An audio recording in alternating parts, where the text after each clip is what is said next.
Correction succincte de l'exercice 29, page 333. Une personne a dans sa poche une pièce d'1 €, une pièce de 50 centimes et 2 pièces de 20 centimes. Elle prend dans sa poche une pièce au hasard, puis une deuxième sans avoir remis la première.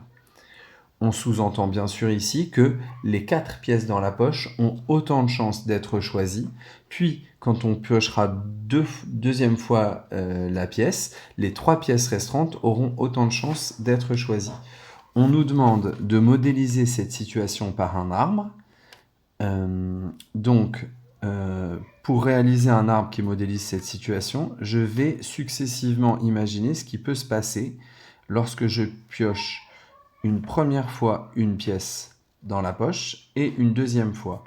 J'ai fait ici 4 branches. Certains diront que seulement 3 choses peuvent se passer. Une pièce d'1 €, une pièce de 50 centimes et une pièce de 20 centimes.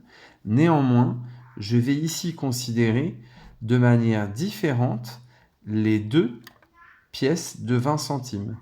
Je vais faire comme si, par exemple, il y avait une pièce de 20 centimes et une autre pièce de 20 centimes qu'on appellerait la première et la deuxième, par exemple. Et ici, pourquoi il est plus intéressant de représenter l'arbre comme ça? Parce que sinon, cette situation, si je ne la représente qu'en une fois, a plus de chances de se produire que les autres. On utilisera ce type d'arbre seulement en première, qu'on appellera un arbre pondéré ou probabilisé. Ici, on va réellement faire un arbre où toutes les branches ont autant de chances d'apparaître. Donc j'ai autant de chances de tirer la pièce de 1 que la pièce de 50 centimes, que la première de 20 centimes, que la deuxième de 20 centimes. Je n'ai pas fini mon arbre. Pour continuer cet arbre, je dois considérer les différentes possibilités qui peuvent se produire une fois que j'ai pris ma pièce de 1 €. Eh bien, je peux prendre soit ma pièce de 50 centimes, soit chacune de mes 2 pièces de 20 centimes. Et ça, si j'ai pris la pièce de 1 €. Si par contre j'ai pris la pièce de 50 centimes, il me reste une pièce de 1 €, une pièce de 20 centimes ou l'autre pièce de 20 centimes. Et si j'ai pris une pièce de 20 centimes, il me reste la pièce d'1 €, la pièce de 50 centimes ou l'autre pièce de 20 centimes possible. Et dernier cas, je peux avoir pris l'autre pièce de 20 centimes, auquel cas j'ai soit la pièce de 1 €, soit la pièce de 50 centimes, soit l'autre pièce de 20 centimes. J'ai ici une modélisation de toutes les possibilités. Je peux constater que j'ai 4 choix pour la première pièce, puis 3 choix pour la deuxième pièce, quelle que soit la première pièce que j'ai prise. J'ai donc 4 fois 3, 12 possibilités. 1 € puis 50 centimes, 1 € puis 20 centimes, 1 € puis 20 centimes. Chacune de ces possibilités représente 12 possibilités qui sont équiprobables. C'est maintenant de cette manière que je vais essayer de calculer les probabilités des événements de la question 2. On me demande en déduire la probabilité de chacun des événements. Les 2 pièces sont identiques.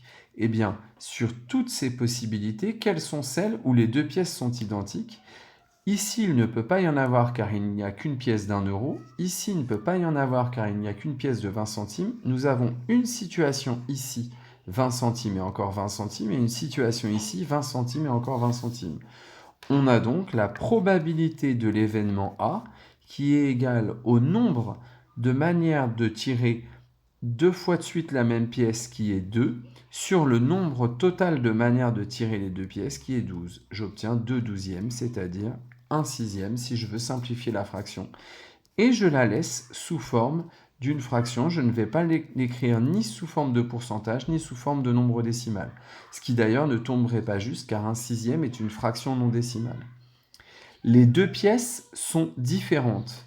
Eh bien, on trouve un cas d'application de ce qu'on a vu à l'exercice précédent, car les 2 pièces sont différentes, c'est exactement l'événement contraire de l'événement les 2 pièces sont identiques. On obtient directement 1 moins 1 sixième, et donc 5 sixièmes. J'aurais aussi pu compter tous les cas où les 2 pièces étaient différentes, j'en aurais trouvé 10 sur 12, et donc 5 sixièmes.